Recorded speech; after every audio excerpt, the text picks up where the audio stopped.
STLE honors the achievements of the remarkable women who have contributed to the field of tribology and lubrication. Jacqueline Krim is one of these women, with 46 years of experience and accolades including STLE Fellow.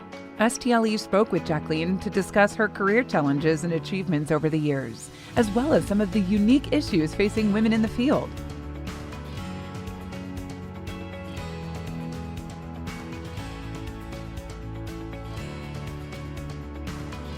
Today's women face many of the same challenges that I did 40 or 50 years ago, at least in the areas of respect, feeling out of place, balancing home and work life.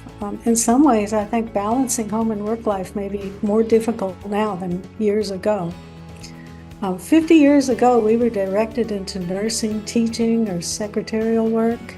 I came under very strong pressure from my family not to work outside the home at all.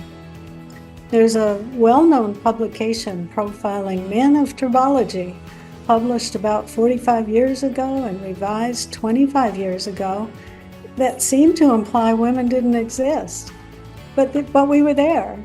And the number of career options and women in the workforce have skyrocketed since I graduated. Engineering fields have lagged behind, but now we do have a critical mass of women in tribology.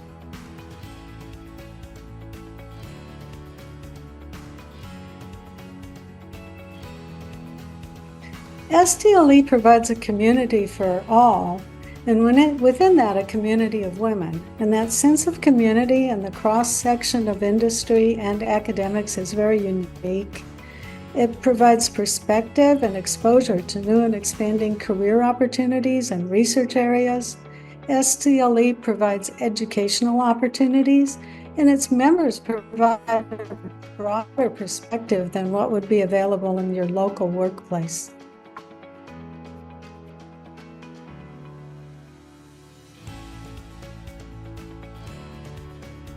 My PhD advisor, Greg Dash, was very emphatic that I compete for a job or for funding that I was hoping for, even if I didn't feel I was qualified.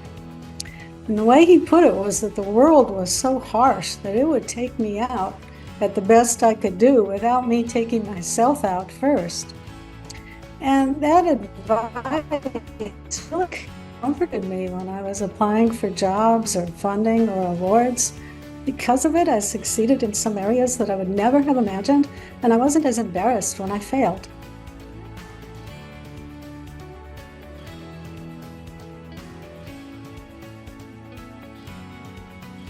My proudest contributions are my students and the fact that many have stayed in the field of tribology.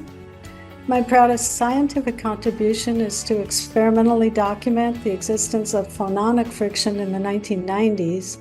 Phonons were predicted in the 1920s, and they consist of sliding induced vibrations of atoms, and the vibrations die away, and the result is friction and frictional heating without any changes to the surface. The obstacles for this were mostly experimental: building a system free of atomic contaminants, building a system that used very simple materials that could be modeled from first principles. Took many years to build this setup, and the results came in first very highly counterintuitive. I worked with Alan Whittam, a theorist at Northeastern University, to design the experiment, and I also worked with Mark Robbins, a modeling expert at Johns Hopkins University, to confirm the interpretation.